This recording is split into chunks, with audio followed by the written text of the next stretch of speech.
everyone. This is Hanney. I'm very delighted today because I've got a very interesting guest that I wanted to speak with for quite some time now. This movement is quite highlighted, in my opinion, because while it addresses the issues of atheism, it also brings to discussion and highlighting the minority or the situation in the US, the Americas, and beyond, being a person of color, and all the complications that have sort of arise throughout the ages because of that situation. I would like to welcome Mandisa Thomas. Hello, Mandisa. How are you? Hi, Hanney. How are you? Thank you for having me. Thank you very much. Guys, Mandisa is the president of Black Nonbelievers, and she's going to take us. I don't want to talk about you, Mandisa, because you know yourself more than anyone else on earth. So could you please let us know about your movement? When did it start and what it stands for, please? Absolutely. So Black Nonbelievers is indeed a part of the now what I consider global humanist, atheist, secular movement. We are a 501c3 nonprofit organization that is based in the Atlanta, Georgia area.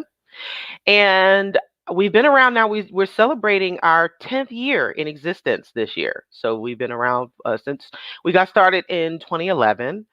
And we are dedicated to the support and advocacy for Blacks who are atheists, agnostic, humanists, and questioning their religious beliefs in favor of leaving.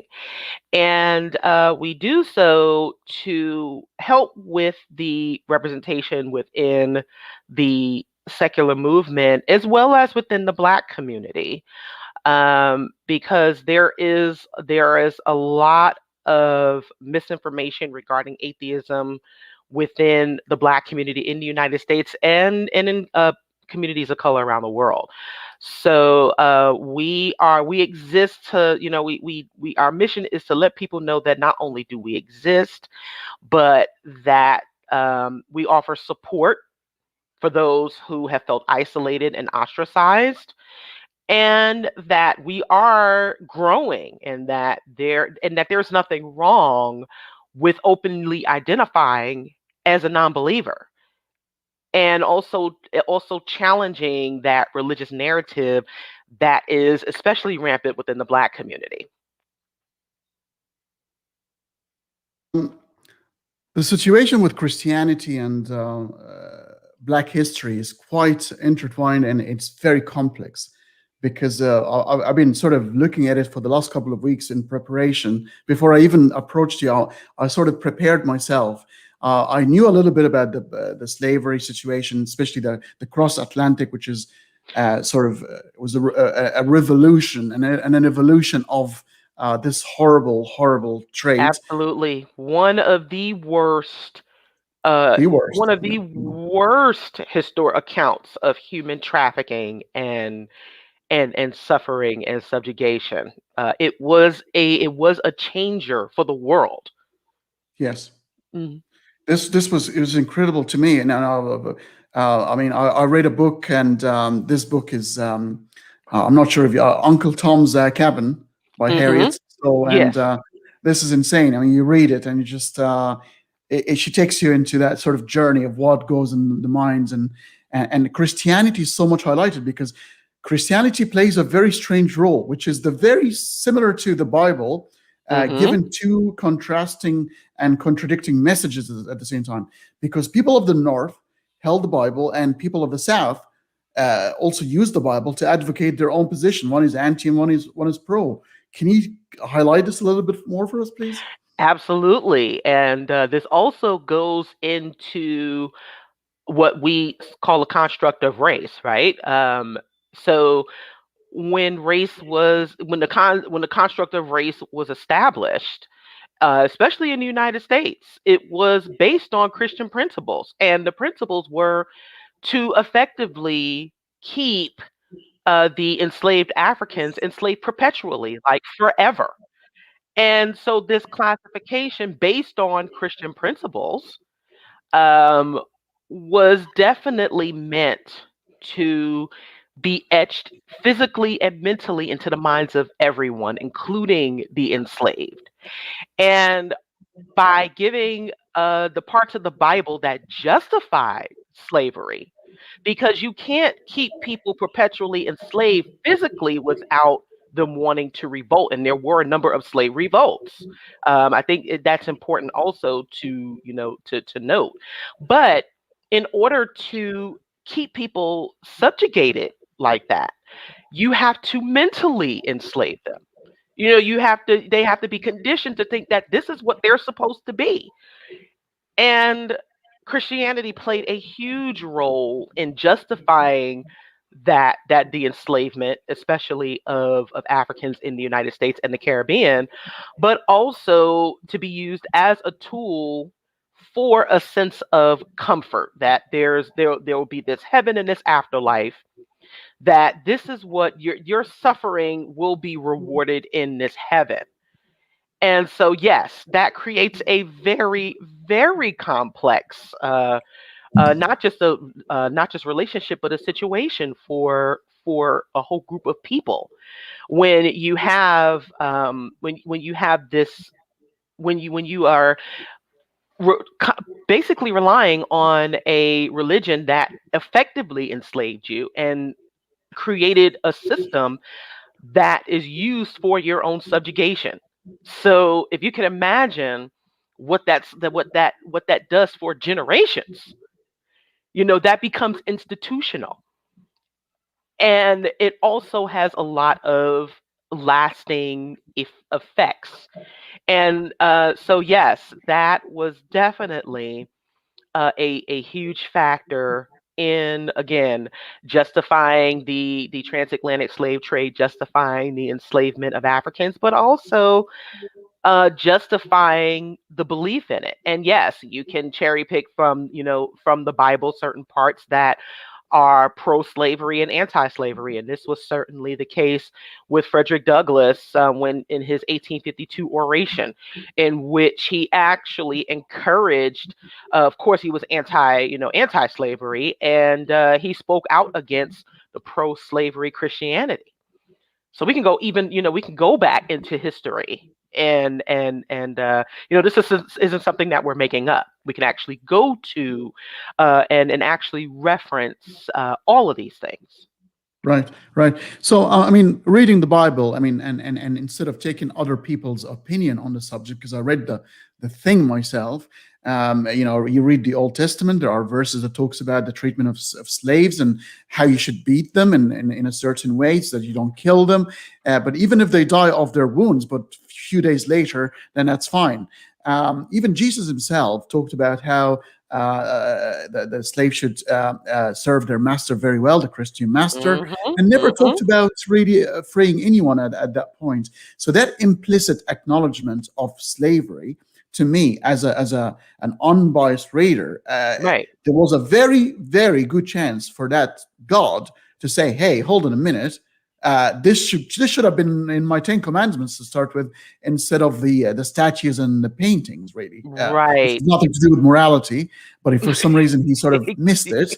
Right. Um, uh, but then the North uses the Bible and says, "Well, God said that He made us in His own image, and we are dignified as humans, and therefore nobody should ever own slaves." But I'm reading the thing, and this is Right.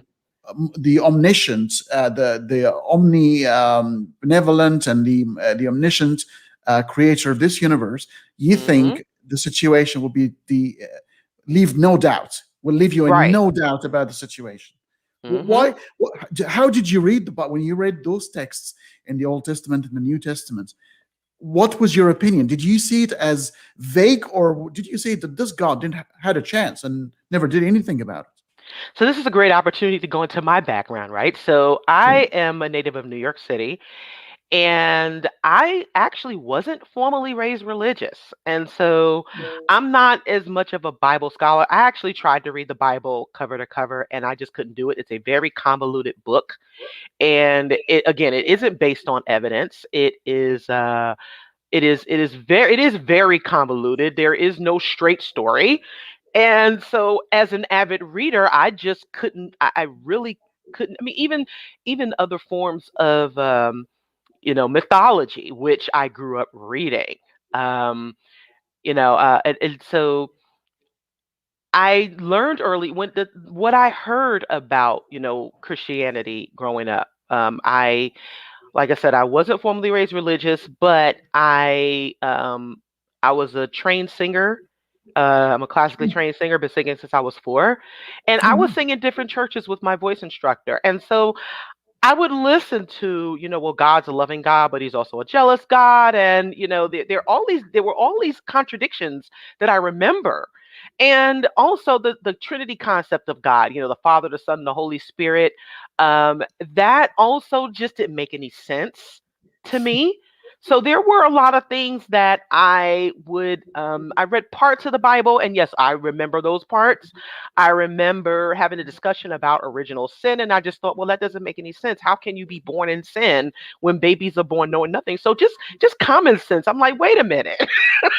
Like, so just even having this outsider's view of what the religion entailed, I thought, wow, yeah, there's the Jesus, the whole Jesus character was always pretty weird to me as well. So and also learning early on about how Christianity in particular was forced on my African ancestors. And also learning about how Christianity and religion and the Judeo-Christian religions were imposed on the enslaved Africans in the Western Hemisphere, as well as on the continent. Christianity and Islam is Christianity and Islam.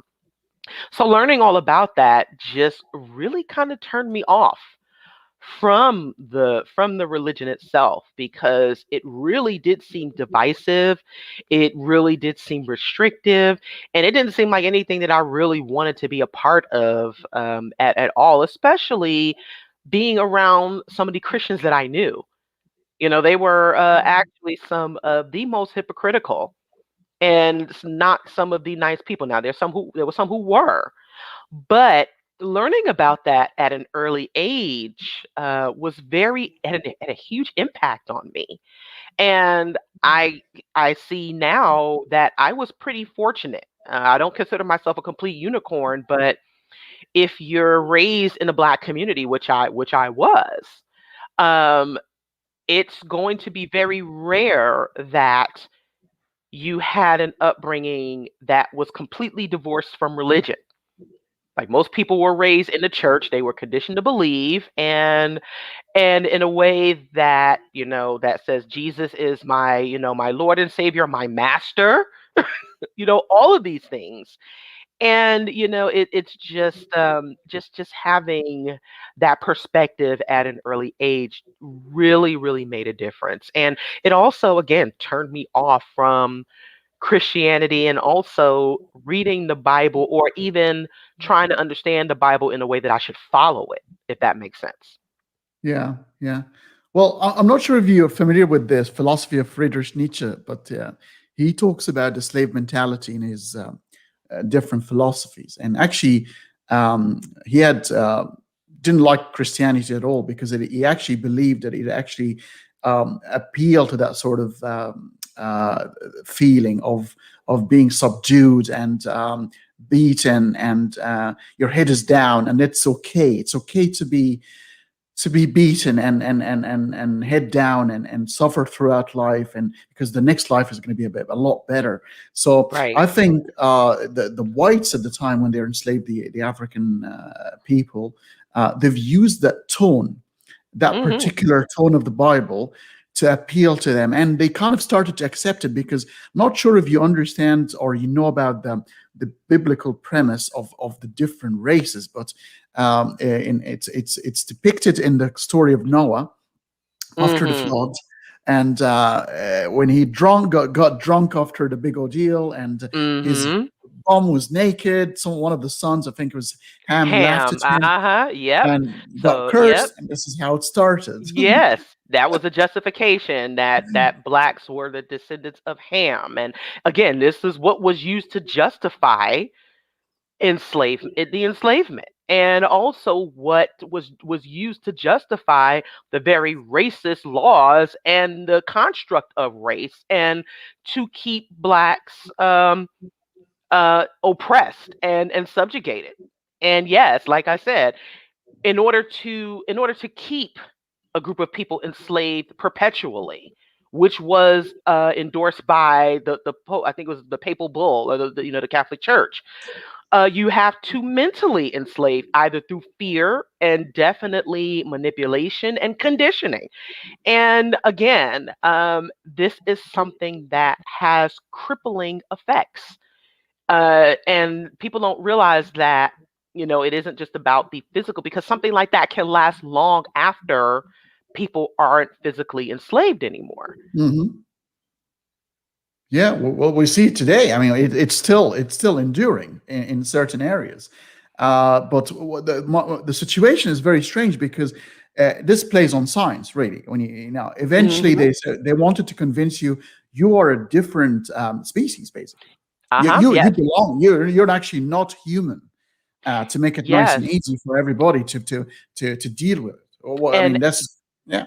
yes, and yes, that's another thing that many within the atheist, humanist, secular community either doesn't know or is willing to ignore, to get defensive about. Now, as much as we advocate and encourage the scientific method, there have been instances of scientists and people who were in the field who had racist practices, and who actually tried to justify and say that blacks were inferior, and that it was scientifically justified that we were, to be subjugated and enslaved. I mean, so there has been bad, science, there has been bad information passed down. And I think it's important for us to acknowledge that, which plays into, or which also goes into, why there is a mistrust for the scientific community among black folks. Because not because the method itself is wrong, because science doesn't always the method doesn't absolve itself in always being right, but there have been some bad actors, if you will. And we need to talk about that. Yeah, but you see, Mandisa, they weren't doing science really. They were doing Mhm. anything else but science, because science Right. tells us the human race, we're Homo sapiens sapiens. We Correct. are the one race. The difference in the looks is because of geographical locations and Mhm. adjustment to weather conditions and bits and pieces. Absolutely. If you really want to be scientific, we're actually all African one way or another. We're all out of Correct. Africa. Yes. And this has been, yes, this has been, there is now no doubt about that, right? There is absolutely, there's no doubt about that. Yes, all mankind can be traced back to Africa. And so for those who were actually, espousing that there was something wrong with being black or being African, well, your ancestors came from there too. So is there something wrong with you? No, there's nothing wrong with that. And I think we are in absolute agreement. But yes, as human beings, and the propensity for greed, and also just oppression, human beings, yes, made up this construct to oppress other human beings. Yeah, yeah. I mean, the whole thing is forever changing. I mean, Africa Hmm. does not exist some probably 300 or 400 million years ago, because we had Pangea, the supercontinent. There were no Yep. continents to talk of. Right. So things have changed. Where our common ancestor is the first cell. Really, if you want to Right. track it back. So we're one, and that should have never been a question. The whole thing was economical. There's people exploit others forever. Yes. It's happening Yeah. today. If you can get away with murder today, they still do it, but maybe Yep. a little bit PC, politically correct. They'll still try to smuggle it under a different Absolutely. name. But Yes. this is no surprise. This has been the case for humanity for quite some time. The one thing that I want to bring to you for you to sort of give your opinion on is the Bible also arguably was used by the African Americans within Mm-hmm. churches Mm-hmm. as a motivation, especially the Exodus and the Moses texts, books, to ignite the revolution, and the fight. Right. What do you think about that? I mean, we have to acknowledge that, right? We have to acknowledge that there were believers who were anti-slavery, they were anti-racist, and they were able to use the parts of the Bible that fit their narrative and to try to do good. Mhm. So we definitely don't dismiss that. And that's one of the things that we also talk about as to why the church is so prevalent, because and we trace this back to the Quakers, who, for all intents and purposes, were religious, but they aided in the Underground Railroad. They helped slaves escape, and they felt that it was their godly duty to do so. And so once slavery, illegal slavery ended, there were blacks who founded their own churches and also their own denominations of Christianity. For example, the African Methodist Episcopal Church, which does incorporate Christianity with also other, African principles, because, people need to understand that when the enslaved Africans came over, they had their own religions that they were stripped of. But there were some customs that they were allowed to keep. And so that was a way to hold on to that in some denominations. And yes, there were actually also historically Black colleges and universities that were founded by churches. And so this institution was able to give um, many within the Black community a sense of power and community. And yes, when it came to, especially slavery in this country, that was the part. The Moses story was, especially, we talk about Harriet Tubman and her nickname Mm. being Moses. Um, so yes, it was, like I said, that goes back to the acknowledgement of the complexities, right? Utilizing the same religion and Bible to sort of be liberated and freed from the very same religion that enslaved. That was crucial to the enslavement. And so there is actually something remarkable, and it also speaks to the resilience of the Black community as well, being able to take something to an extent that was effectively used against us and turn it into somewhat of a positive, and be able to and with assistance, from others, of course, but also be able to take this institution and turn it into um, turn it into institutions of education and learning, and being able to form communities around it. And this is something that is even lost on today's Christian community. That there were, it's interesting because it really did become this sense of it. It became so interwoven into the sense of, into the identity. And when you look at the culture of the Black community, there are, with the music, the gospel music, and many of the musicians that come from it, the what is that yes, many musicians, many leaders. So it just became a sense of identity for the Black community, um, beyond the Bible, but definitely for the churches and the buildings as community establishments. And there is, like I said, there's a whole history there. PBS just did a two-part series on the Black church, which I think, for those who are not as aware of why this is such a big issue, it's really, really good to, get some history on that and why religion plays such a huge part within the Black community. Right, folks. For people who are looking for Mandisa's channel. If you go to the description of the video, the broadcast today, you'll find all her details, her website, her YouTube channel, all her details. Please have a look. Mandisa, that's exactly how I read it.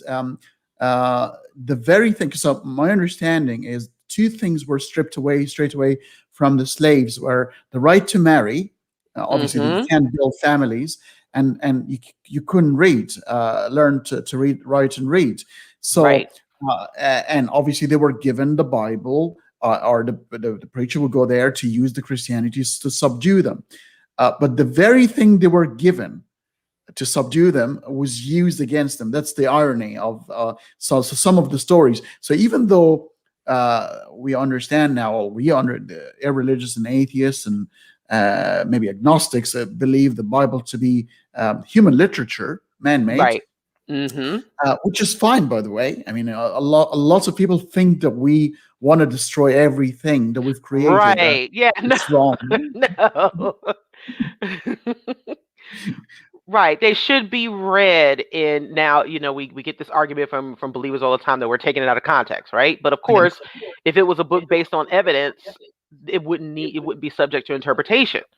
And the very fact that there are different denominations of these religions that exist speak to the subjective nature of it, and that it isn't based on evidence. And Yes. it's important for everyone to be honest about that. We tell people, we encourage people, yes, please read your Bible.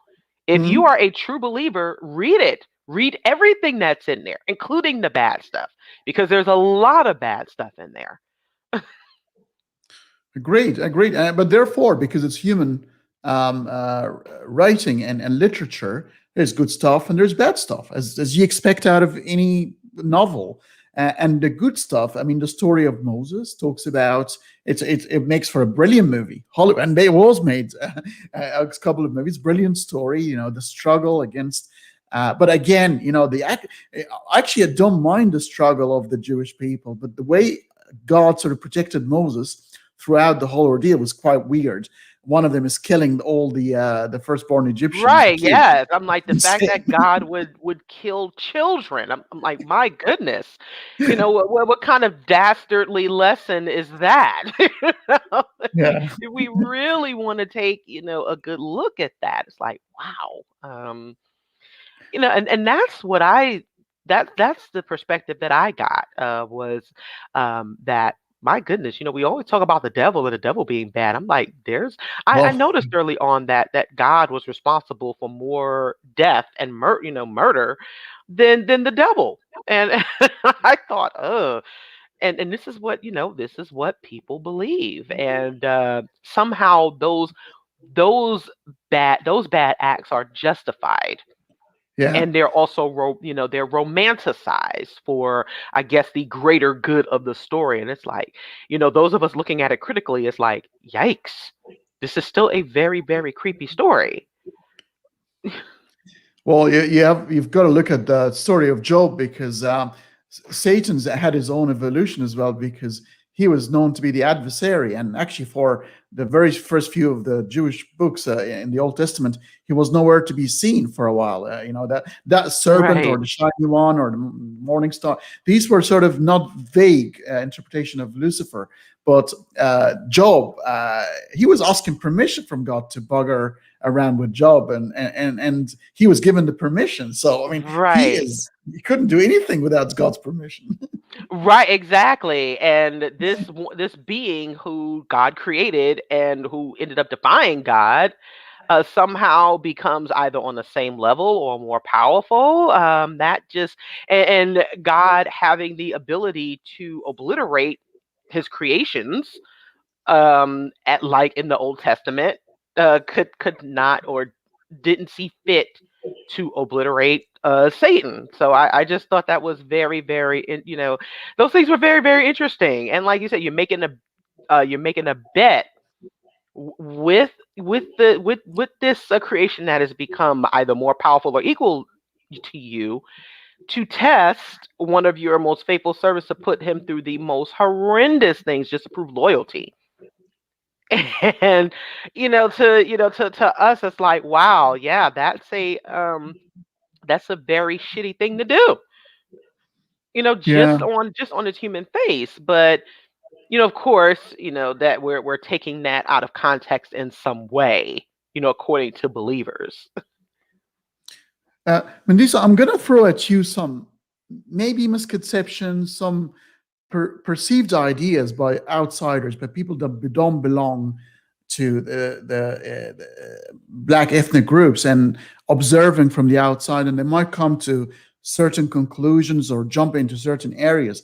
But Hmm. one of the things, about the black communities perceived from the outside to be, they're highly artistic, they're very energetic, they love to sing, they like to dance, they love life, and therefore the human story, folklore, and therefore religion and ritualistic behavior is a lot closer to their hearts than your average Scandinavian.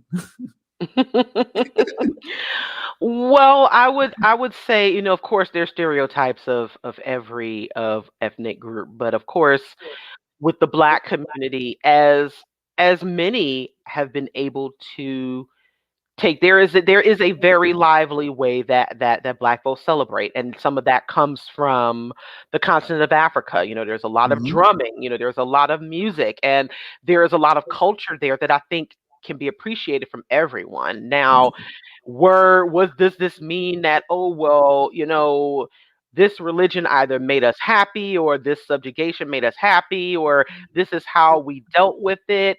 That, of course, that isn't true, because if that was the case, then, like I said before, there wouldn't have been slave revolts, there wouldn't have been slave rebellions, and certainly we wouldn't have had the civil rights movement. I think there is something to be said about, like I said, the resilience of the black community, and being able to take circumstances and and still find joy and hope and peace in some way.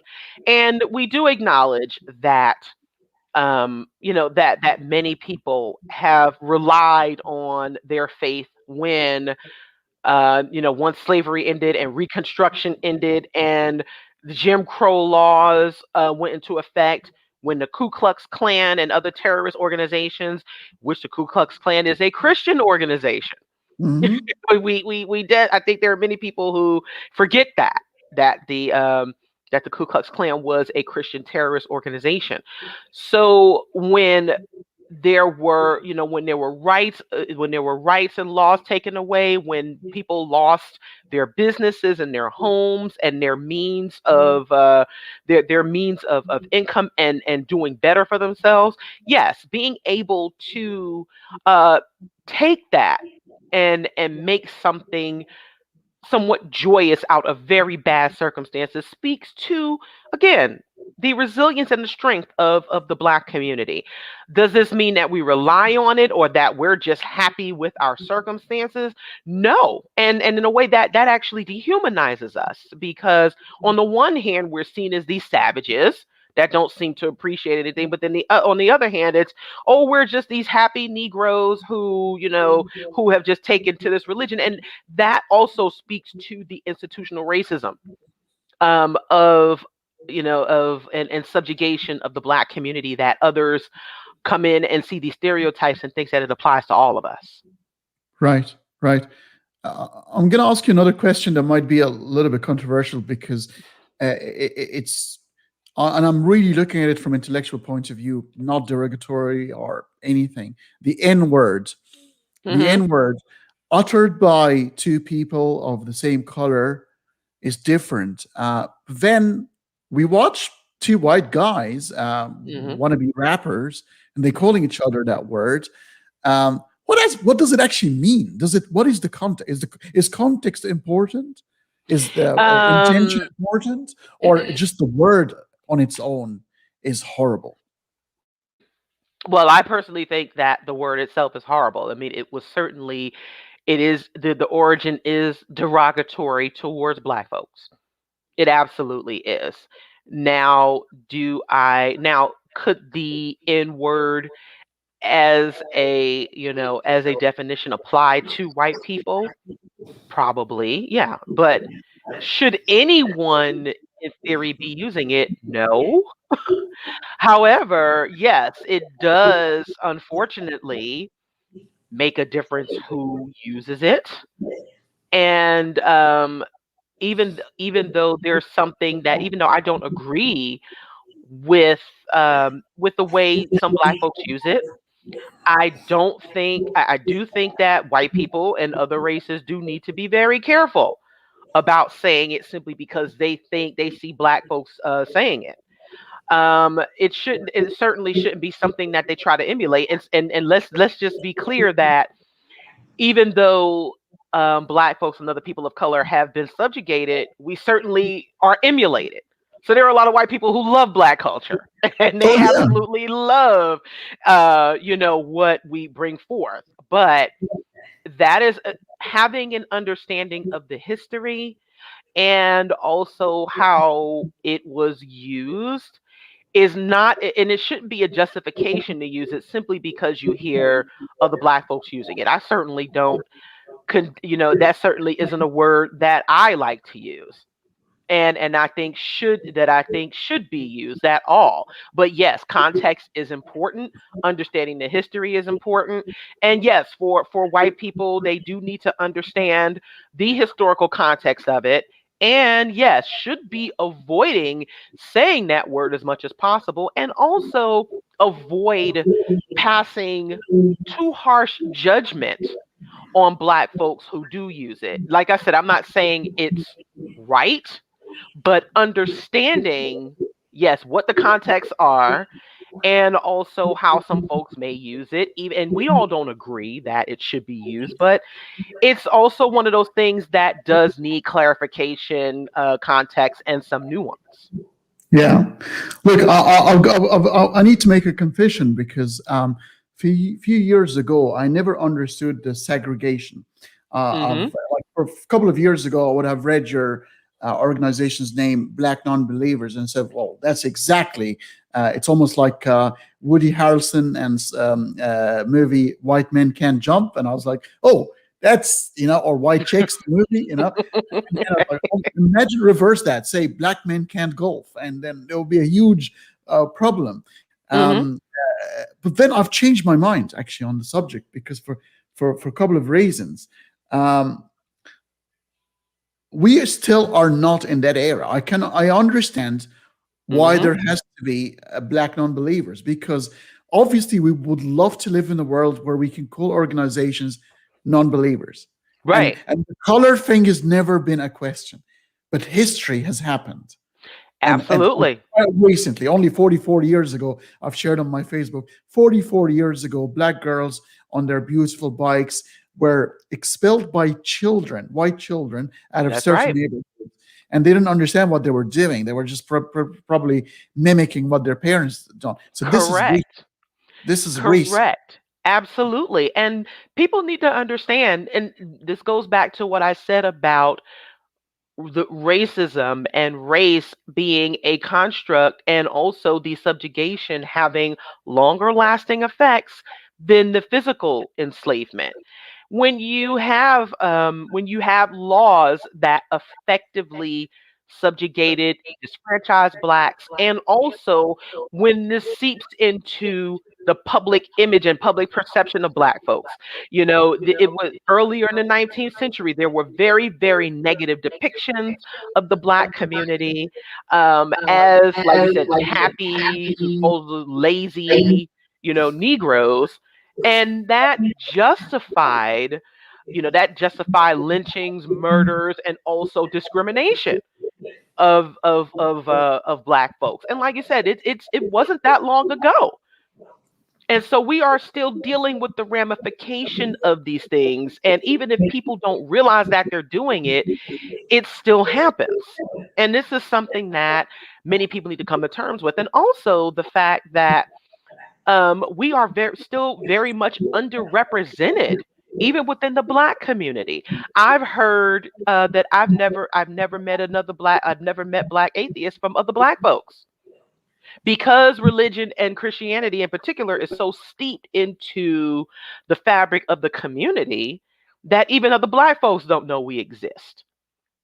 And we've historically, atheists, humanists, and free thinkers have been a part of the Black community, but this information and this education is often obscured and even ignored. So yes, given all of these factors, it's important and it was necessary to have an organization like Black Nonbelievers, just like there is a need for an organization like Ex-Muslims of North America, and even other organizations that distinguish even between predominantly white organizations. You have the American Atheists, American Humanist Association. You have other identifiers. So there's so many layers that goes along that goes along with um, the movement, and also what we go through. And absolutely, we can't talk about having a Black organization without these factors, and it's important for people to understand that. Stockholm Syndrome can play on people's minds. I watched remember the 80s and the rap that came with the 80s, which is my favorite rap actually, because Yes, mine too. the lyrics were brilliant, and at some point they were a bit dark because Cool You talked about In Dangerous Minds, that's cool, with Michelle Pfeiffer and Mhm. it's like, why even try? We're fucked. There's no point. Don't even try. We're not going to get anywhere. The system, the society, everything is against us. We might as well just do whatever we want to do. But obviously, the long-term repercussions is bad, because we want Right. to talk about Black community that's well educated, that's well learned, that understand politics and religion, and can have sophisticated conversations with the rest of the world. But at some point, that sort of was curbed, because we're not going to succeed. We're overwhelmed. What are Let your me tell you that it was, there are a lot of successful and educated Black folks. There always has been. But that didn't stop. That didn't curb the real danger of being lynched simply because you were Black, and being discriminated against, and not being able to better yourself, or being able to move into a better neighborhood simply because you were Black. There were a number of things that even well educated Black folks had to endure due to racism in this country. And so, and yes, that does something that says a lot about the PTSD from being enslaved and being oppressed in this country.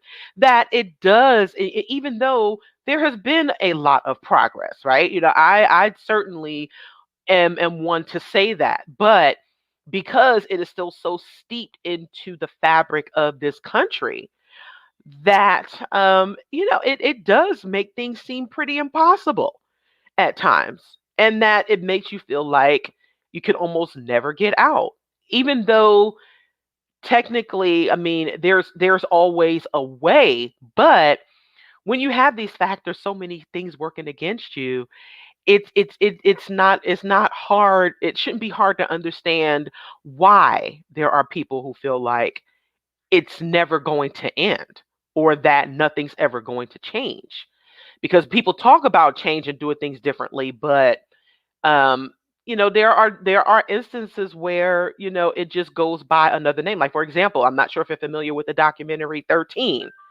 which talked about I'm sorry, I'm not sure if there's something going on here, but I'm not sure. But once slavery ended, they found a way to incorporate slavery into the prison system.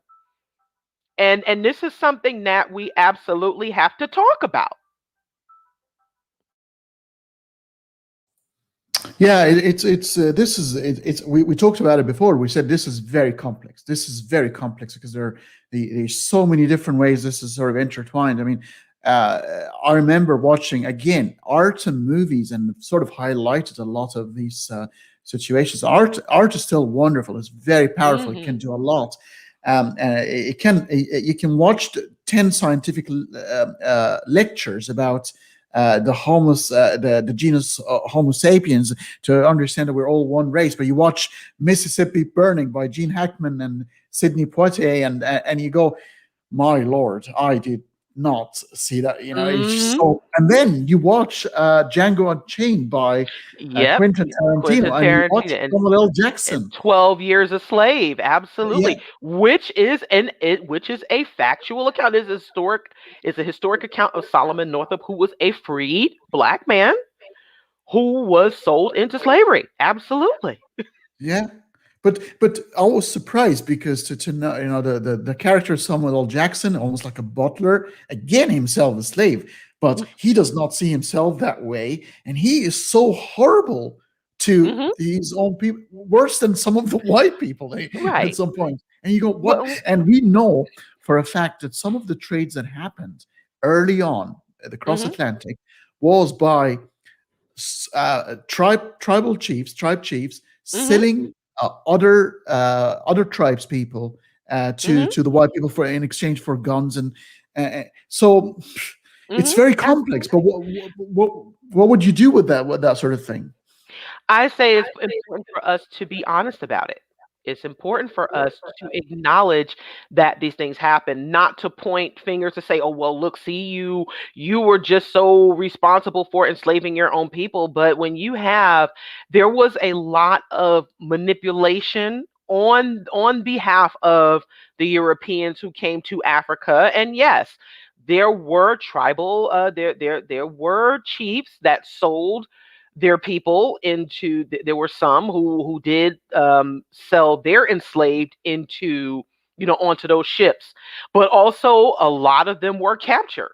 A lot of slaves were, or a lot of the captives were forcibly captured by both Europeans and Africans that they may have hired. So of course the human condition shows us that people can be manipulated, people can be bribed, and people of all shapes and stripes can be greedy, and also be used. And of course the slavery in the United States was also a bit incentivized. You had other slaves who were promoted to to positions where they where they enslaved. That the same thing happened with the Holocaust as well. It was sort of it was a way for to keep ourselves in line. And so this also goes into, yes, some of the issues that we face here in the Black community as well, and how, because there was a lot of internalized racism. The one thing I didn't mention before is that and I'm sorry if this sort of goes off the subject because I'm kind of going back to it, is that there are, because it was such a horrible thing to be considered Black, because the darker you were, the worse you were treated, is that yes, there was a lot of people who were conditioned to hate themselves, and to hate ourselves, and to hate our skin, and to hate being Black. And unfortunately, it has manifested itself into a lot of the internal issues that we have in the Black community. But yes, I think it's important for us to be honest about all of it. It doesn't mean that yes, there is some accountability and responsibility for what happened with the transatlantic slave trade. And I think those of us who are students of history, and who value evidence and accuracy, would acknowledge and admit that yes, there was a part that was played, and that the Europeans didn't do this entirely alone. But when you have countries and people that come in with, like you said, with these guns, and with these means of subjecting and subjugating people in ways that they weren't used to, then and we certainly saw this with the indigenous people when Columbus came over here. And that's a whole other story. That's a whole nother situation I'm sure we could spend about 2 hours on, right? But it's important for us to be as honest and as accurate as possible. And it doesn't take away Exactly. from, it doesn't take away from what we're dealing with. It's important for Yes. us to be honest.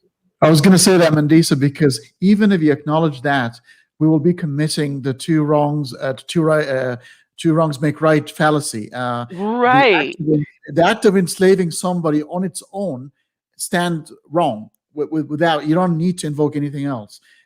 Whether it's done by black people or white people or Asian, it doesn't matter. Absolutely. It's wrong Right. on its own, and its own merit. Also, you talked about beauty and how it was perceived. The word fair, which is basically fair, means pretty, also means of fair skin. The association of being a lighter color is more beautiful. We actually have some products in the Middle East, and most of the Middle Eastern girls are, they're not really that dark, but they can be a little bit darkish. And there are some horrible products out there that will try to sort of lighten their skin, as if, and the society would perceive this to be a prettier image. This is wrong. This is wrong. Right. Really wrong.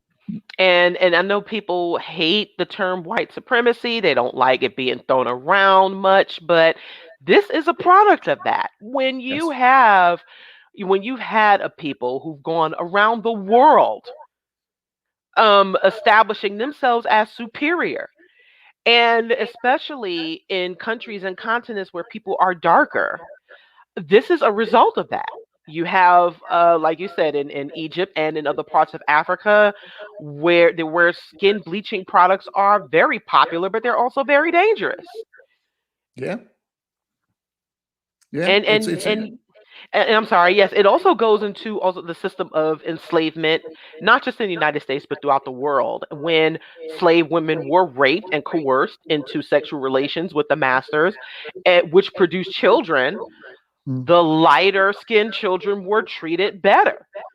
And it was conditioned that the lighter you were, the more, the better off you would be. So yes, people don't realize how deep that seeps into the psyche of, and even to the point where people don't even realize it. It's incredible. It's a human construct as well. It's made, that girl who's 12 years or 13 years old and started to sort of notice the boys are looking at her, and her perception of pretty and attractive has been manufactured and drilled into her own brain, that lighter color eyes, lighter hair, lighter skin is what's attractive, what's in vogue, what's in fashion. That's wrong, and we would need to change that. We completely right. together. Right. And this is where you saw, like, in the 50s, 60s, and 70s in the United States, the Black is Beautiful movement, with the the Black empowerment movement. And this is why, when people say, Black, it is not a negative, as it has been perceived for so long, that Black people are beautiful, that dark skin is beautiful. And so we see that resistance to it as well. But unfortunately, we are still dealing with the very strong perceptions of Black being negative and Black being ugly. And we see this at times in our, in the descriptions of what it means to be Black. Black is always, synonymous with evil, or, the something that is considered ugly, or just dark, not just dark in color, but also dark in spirit, right? So we are combating so many negative notions about Black. Yeah. And yes, it is something that, even if people don't realize how powerful that is, and how Mandisa, powerful. we're very selective about Black, because after a big meal with some ribs and chips, and everybody believes Black is slimming. Then suddenly, we're Black. Right. It's crazy. Black. It's currently and right now, and most people would want to wear it. It's a color that is. I love being dressed in Black. I never understood the notion of hating such color. But I'll give you some bit of our, because I'm an ex-Muslim, by the way. So in Islam, the black cats, black dogs, Black is considered to be sort of evil, and is attached to sort of a notion of something insidious, something horrible.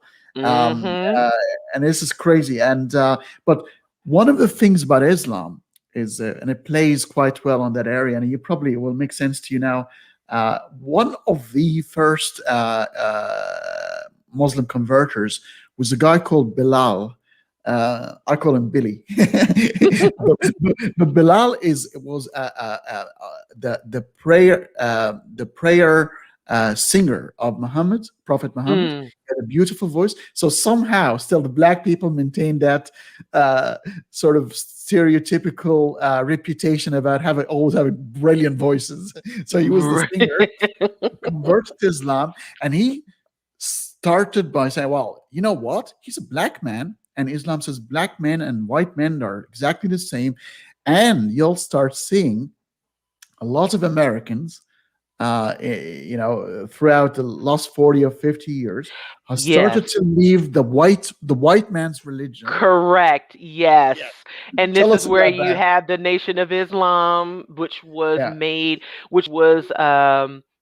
made popular, or was founded by Elijah Muhammad, but made Yeah. popular by Malcolm X, right? Yes. So there was this interpretation of Islam that empowered blacks, saying that this is the religion for the black man in particular, right? I mean, of course, black women could be a part of it, but not similar, to the same scale as Christianity in a lesser, in a lesser form. But yeah, so just like with Christianity, Islam has been cherry picked and partially as a way to reject the Eurocentric version of Christianity, and to give a sense of empowerment and pride in being black, that that to fight against that. And so even in understanding what the premise was, it's still flawed, because actually, and Malcolm X even pointed this out in his autobiography, that that the Nation of Islam and their teachings were in direct conflict with Orthodox Islam. So just as with Christianity, and it's interesting how their Islam is considered a Judeo-Christian religion, right? Because it Yeah. was a direct result. So definitely human beings have a tendency to take some things and try to fit what would be best for them and what they think would be best for other people. Yeah. And so that's very, very interesting to see how how that particular piece was used to try and was used to incorporate into the Nation of Islam as as it being the best religion for black folks.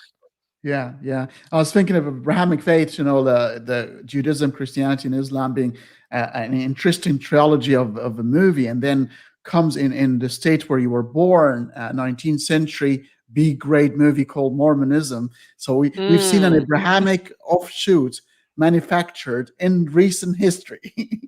Absolutely. Yes. And it's interesting how Mormonism has even, remarketed itself over the years, because for a very long time, Mormons took that very racist stance against black Yes. folks. Yep. It was, it was that form of Christianity that discriminated along with other denominations. But yes, but now, of course, they're welcoming, Of course. Yeah. to black folks, and you do see a number of black folks who do belong to the Mormon Church, which, of course, to me is very interesting. It's all very interesting, but to know the history of the Mormon Church in particular it's very peculiar. Oh yeah. Oh yeah, it's interesting. My very next episode, I'm reading heavily now on Mormonism and Joseph Smith, and very interesting history. But the whole thing, to see a religion it just manufactured only a couple of centuries ago, just under our eyes, and we can see the whole thing. The guy is talking to an angel and reading something in hieroglyphics in ancient Egyptian with a magic glass thing. It's incredible. Mhm. It is incredible. It is, and unfortunately, it shows how very vulnerable people would be willing to accept that, and be willing to just follow it. And that speaks again to the human condition, because one thing I always say is that religion didn't just hurt Black folks, it hurts everyone. And that white supremacy has hurt everyone. Yeah. So let's leave the past a bit now. Let's talk about Mhm. what you guys do on the ground. What's the situation like right now within the Black community? Obviously, religion is very strong still in the Black and the Hispanic. And I understand your organization. I saw pictures of people of different kinds, ethnic groups, women, men, children, European background. It doesn't matter, even though the Mhm. name suggests it might be just but it's not. It's open to everybody else. But what's the Mhm. situation like? What is the acceptance level, and how easy is it for an 18 years old kid or a girl to get out of the umbrella of religion and face their parents and say, "Look, I no longer believe," without being ostracized? So it's been interesting over the years because Pew Research just came out with a new study and about religion and Black life, and it's still sort of on par with where it was a few years ago. So 79% of Black folks still identify as religious. There are more younger people who are doing away, and more people who are doing away with traditional beliefs. And actually, there was a new Gallup poll about a study about church attendance, church membership being down to under 50% since the early 1900s. But the level of belief in communities, and also the ability to openly identify as atheist, is still challenging. Now, in the Black community, as I said before, there has been, or as I intimated before, there have been periods of like rejection of traditional belief and traditional faith. There have been people who challenged it. This is nothing new to the Black community. Um, but what is a challenge is actually letting go of God altogether, because again, the church and religion has played such a strong communal role.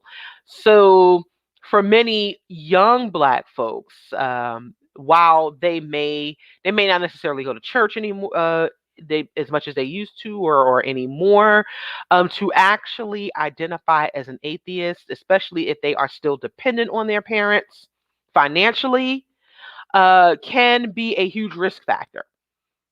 And in Black communities, it is much more challenging because, again, there is still a misconception that Black atheists and people who leave religion don't exist.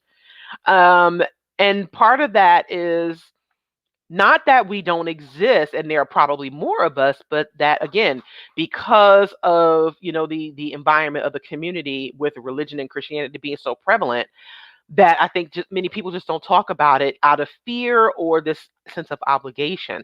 But what's happening now is, and not solely due to our existence, but more people speaking up, but there is now there's now more discussion in the Black community about Christian nationalism and Christianity being a tool of white supremacy, and also questioning and being critical of the institution of the church and its effectiveness now in the Black community and what it stands for.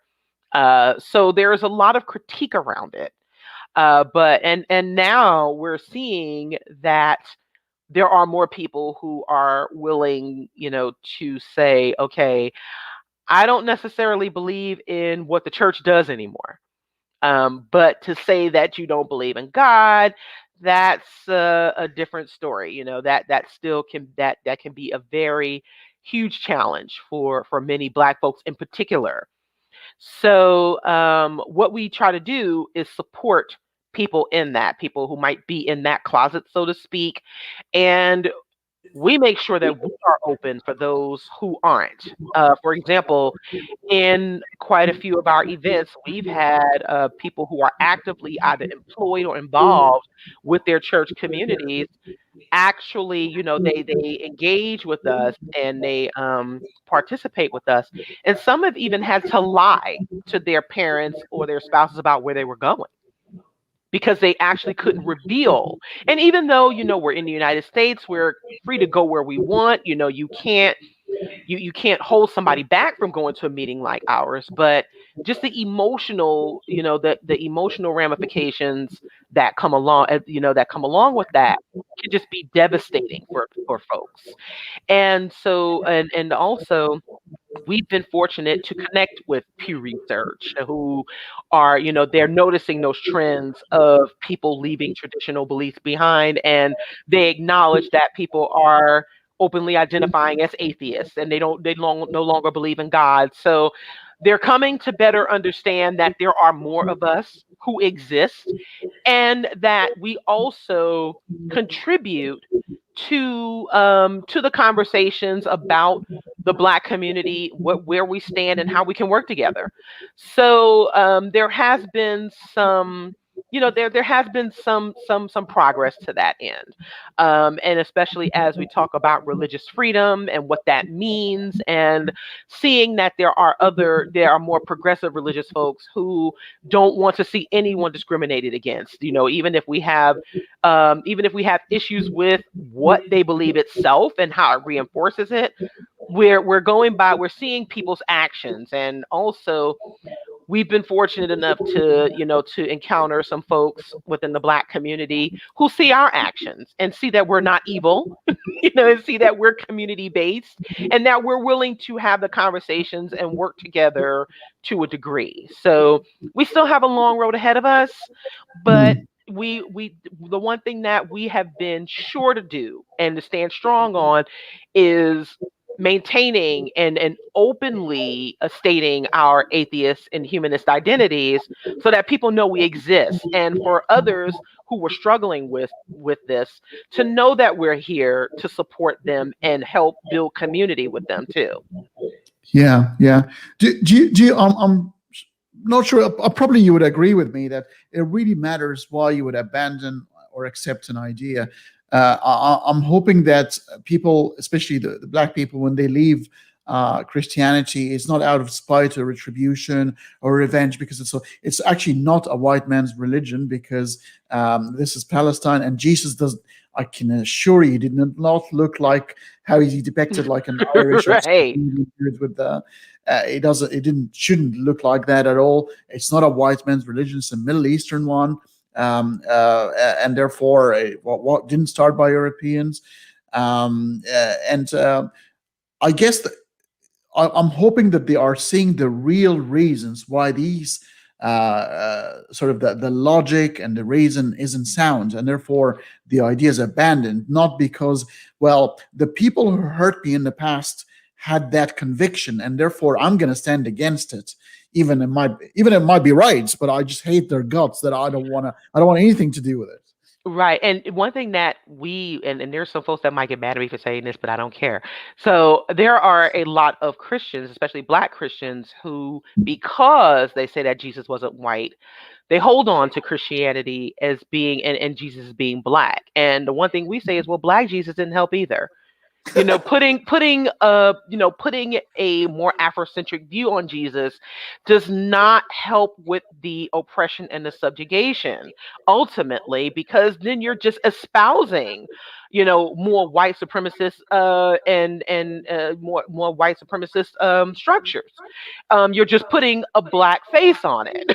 And the one thing I say also about, even the traditional African belief is that we acknowledge that there were Africans who had their own set of beliefs. And so you have more Black folks in an attempt to connect more with, with African history and culture, will adopt, a lot of these beliefs, and sure, they may be more deistic in nature, or they may be more connected to nature.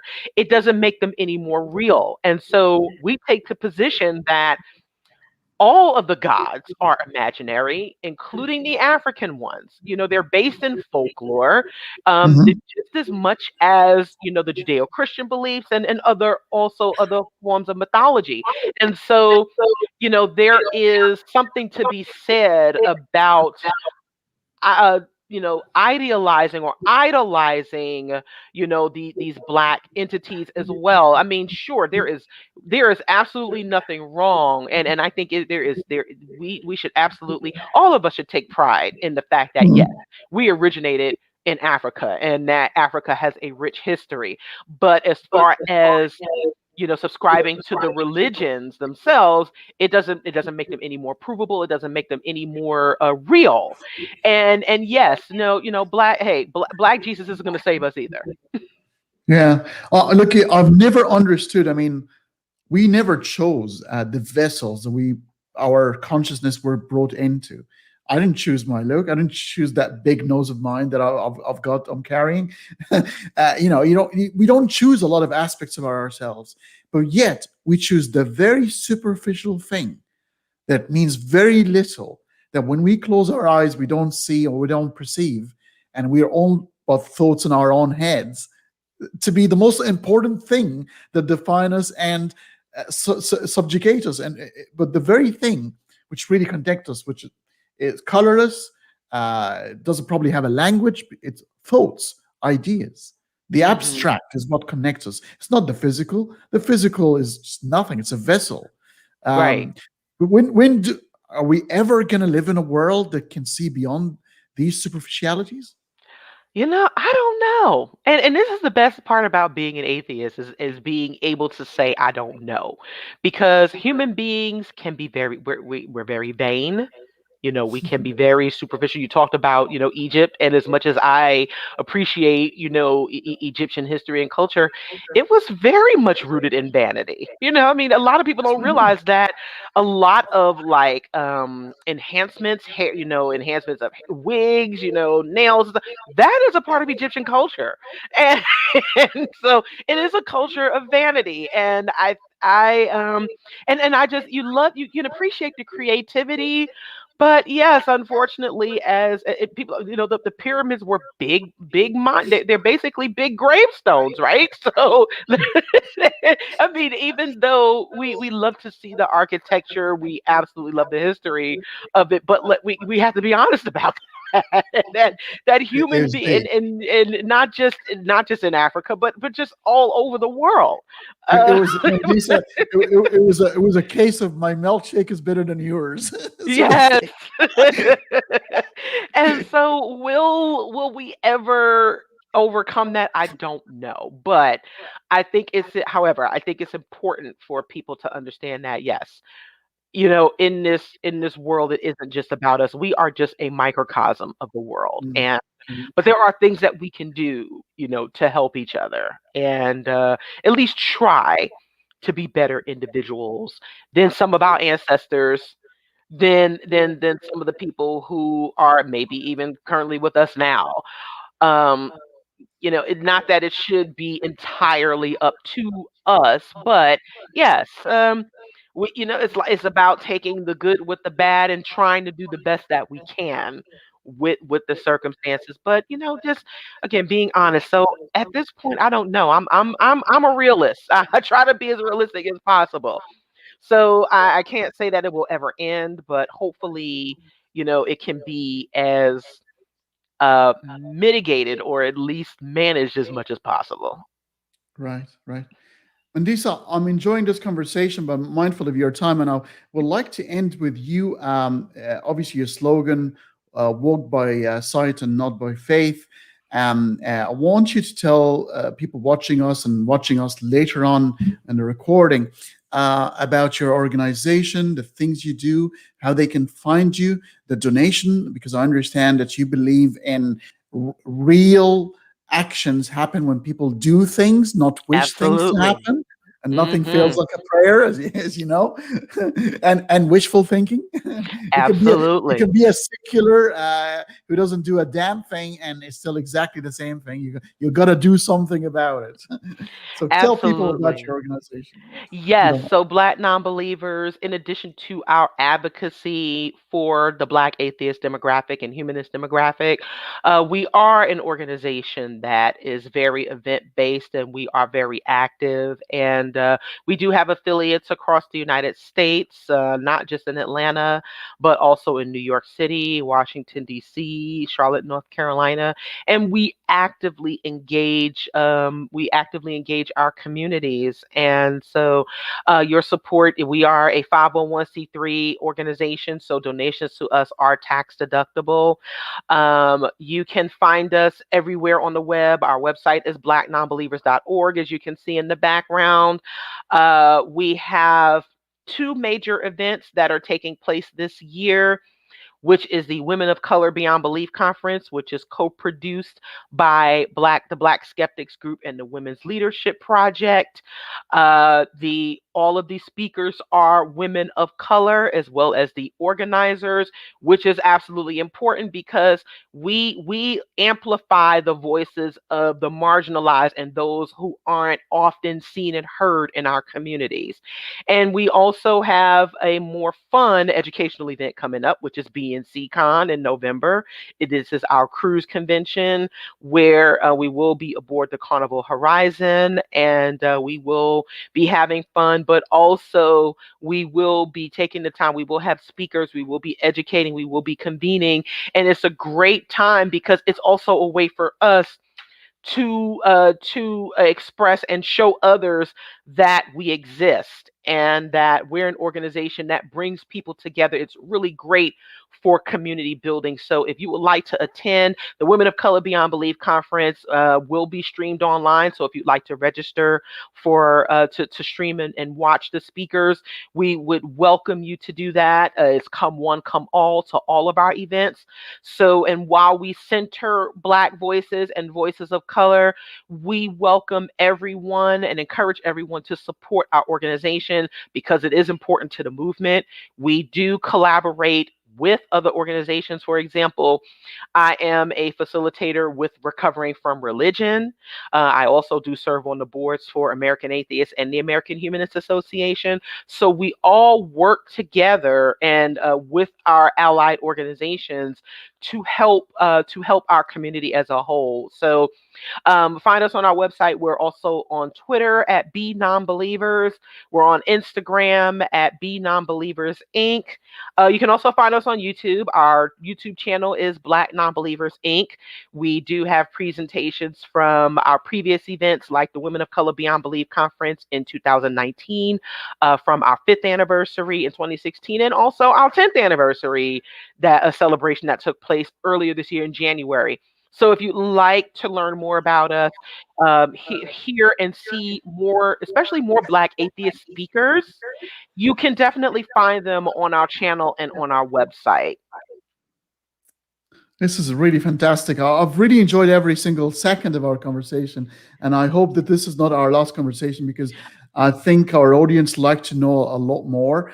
The Middle East is very interesting combination of people. So I'm not sure if you hear in the news about Saudi Arabia of recent, but their prince is actually trying to secularize the country. Which, if this really happens, this is huge because Saudi Arabia is the capital of Sunni Islam. And there's a lot of Black Saudis and there's a lot of Black Gulf country people. And I think conversations like this and that unity of us all together, doing it together, I think it would be quite valuable to have you one more time eventually. Absolutely. I would love to. I really appreciate you having me here, and I enjoyed the discussion as well. I'd like to give a shout out to our allied organization, Ex-Muslims of North America, as well as other ex-Muslim communities, because there is a lot of intersection between especially the Black community and Black folks and leaving religion and leaving Islam behind. And so, yes, there's a lot that we can do to work together and discuss this more. Fantastic. Thank you so much for your time today. I understand you've got other commitments. All right. Thank you, folks. Hopefully you enjoyed the conversation with Mandisa today. I promise we will try to have her sometime in the future. For now, goodbye.